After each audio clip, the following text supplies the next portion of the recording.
I always thought libraries were quiet sanctuaries, a place to escape into the worlds of others.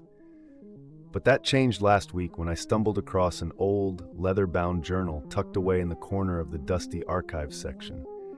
It was peculiar, not just because of its age, but because the entries were penned in a handwriting eerily similar to mine. The first entry I read was about a mundane event, a coffee spill on my favorite shirt, which happened just that morning. My initial thought was that someone was playing a prank, but as I read further, the entries began detailing events that hadn't happened yet.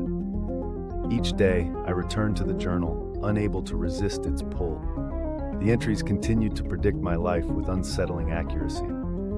It described how I'd bump into an old friend at the grocery store, and the very next day, it happened just as written. The journal became an obsession, a twisted fortune teller I was powerless to ignore. But then the entries took a darker turn. I read about a car accident that left me shaken but unharmed, and I became paranoid, avoiding driving altogether.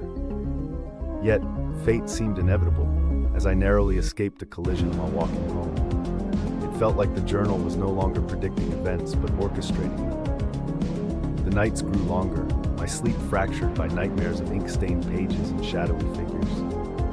The journal's entries became more ominous, filled with warnings and cryptic messages urging me to prepare for the end. One entry described a shadow lurking in my apartment, watching me as I slept. Terrified, I tore through my home looking for intruders, finding nothing but my own paranoia reflected in every mirror.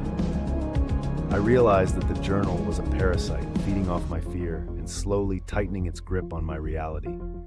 Desperate to break free, I decided to destroy the journal. As I set it alight in a metal trash can, I felt a momentary sense of relief, watching the flames consume its pages. But then from the ashes, a final entry appeared, scorched yet legible. You cannot escape what is written.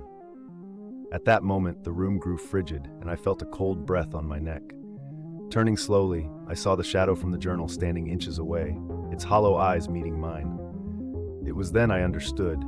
The journal wasn't just predicting my fate, it was binding me to it.